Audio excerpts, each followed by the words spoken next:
Well, we are living in interesting times and we're looking forward to the Paris Olympics. But amidst that, there has been another announcement, which is Esports Olympics in Saudi Arabia in 2025 or 2026. And to talk to me in detail about it is Scout or Tanmay Singh. Of course, I'm sure everybody knows him as Scout better and not Tanmay. And joining me is also Abhishek, Issar, and Ishan Verma, who are co-founders of UNIV SPORTATECH. Firstly, thank you so much for being here, all of you. Thank you so much. My pleasure to be here. Scout, I want to begin by asking you, firstly, tell us why Scout? Actually, it's a long story. I used to play a game called Counter-Strike.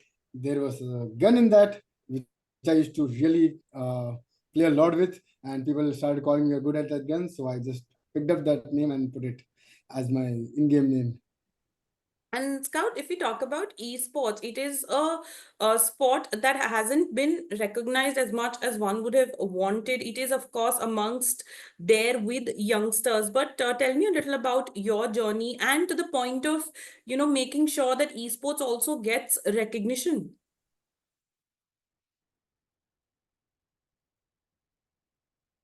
It came to our country very late, to be honest, and people always had a perspective that esports, they don't know what esports is first thing. They always think it's gaming. And in India, people used to think, obviously our parents used to think that gaming is just for fun, you casually game, but when you casually play anything, that's for fun. The second you put your seriousness, your time, your effort, the discipline comes in, and you start competing in any sport, that becomes competitive, and that's where esports steps in. So basically, esports means electronic sports.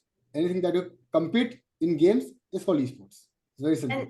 And yeah. Sorry. Continue. And for me, esports was something which was with me from my childhood because I always loved to compete.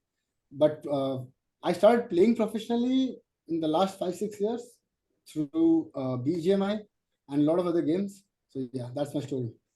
And I want to also ask you about, what importance or significance does it hold when you talk about esports Olympics now that are slated to be held in Saudi Arabia? Do you think that was the moment in waiting as far as esports is concerned? To be honest, it's a very big thing. Olympic recognizing gaming and esports to one of the mainstream sports out there. And people started looking at games as a very big opportunity for career. And what I feel is that sports and esports can run together at the same time. And it takes exactly same amount of discipline, effort, and time what you give in a traditional sport. So And we yes, also this have this was something which we were Diptanshu, waiting for. who has joined us. He is, of course, the director of UNIV Esports. Diptanshu, thank you so much for being here as well. Thank you, Karishma.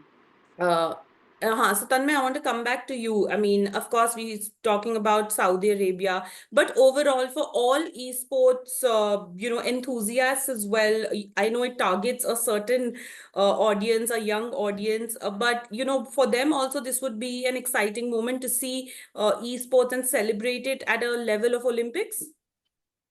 100%, because this was something which we all were waiting for. To be honest, when you tell your parents that you want to do games and you want to play games professionally, they won't believe it. But the second you tell them, okay, the game which I'm going to compete is going to be an Olympic and I can bring a medal for my country, that's where whole perspective changes. And was it hard for you to convince your parents initially? To be honest, it's hard for all the gamers to convince their parents to become professional, because I don't blame them, because that's something how they were brought up. We grew up in a different generation. We grew up in a different circumstances where we have seen gaming as an opportunity, as a career, but our parents obviously they were never showed gaming as a career. So obviously their perspective was different. But the second I started proving myself, my parents understood that yes, I can stand on both of my legs alone and keep my family happy. Then they were, yeah, you can do what you want. Abhishek, I want to come to you and ask you about this whole esports adoption policy with the government of India. We've seen of late how the government is also, promoting esports. We saw that meeting of the Prime Minister with certain people who are involved in esports. So tell us a little about that. Well, Karishma, thanks for having us here first up. Really appreciate that esports has gone mainstream. And I think just a couple of days back, the IOC took a watershed decision, possibly the biggest in the esports industry globally, to identify and put Saudi Arabia on the map and, as the destination to be able to host the esports Olympics starting next year onwards. I think that is a fantastic roadmap for lots of young athletes like Scout. Scout has, of course, had it's a self-made story. He did this all by himself.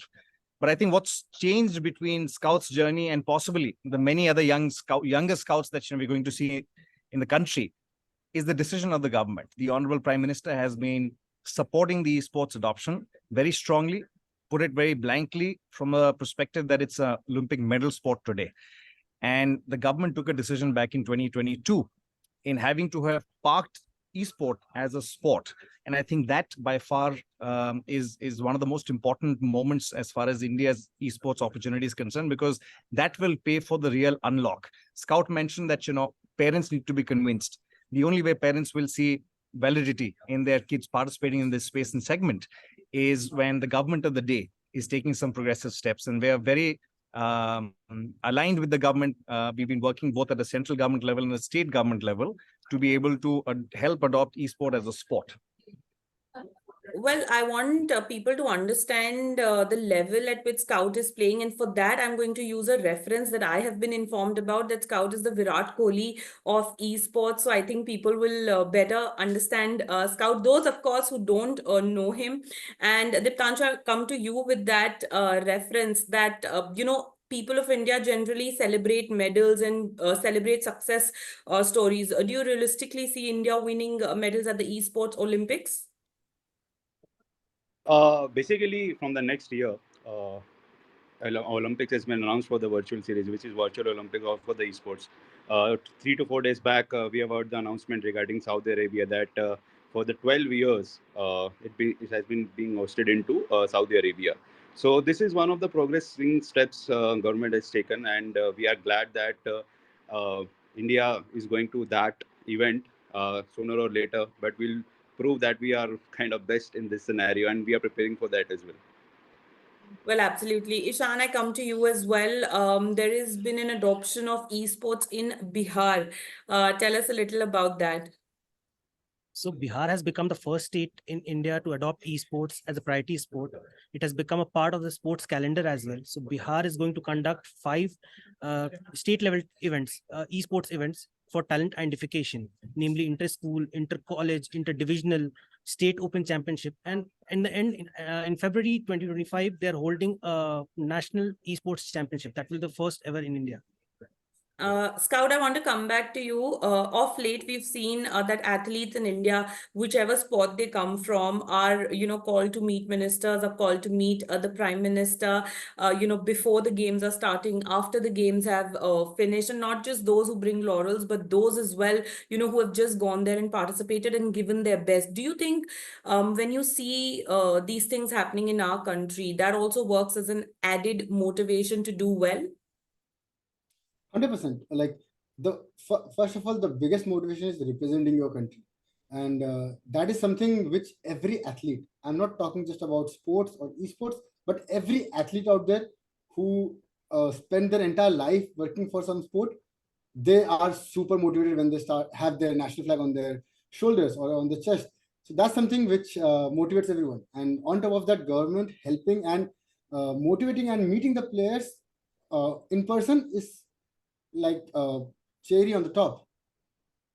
And Scout, I have been seeing your social media as well. You've got quite a following. So is there anything that you'd want to, tell your fans or your supporters who'd also be very, very happy with this news of esports being in Olympics or a standalone event for esports?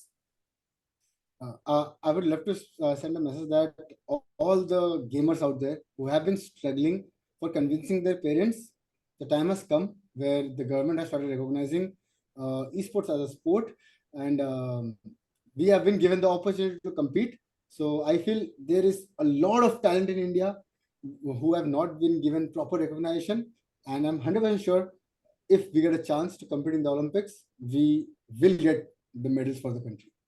Well, absolutely. And on that note, I want to thank everyone for being here for this insightful conversation on esports and wishing you all the very best for the Esports Olympics in Saudi Arabia.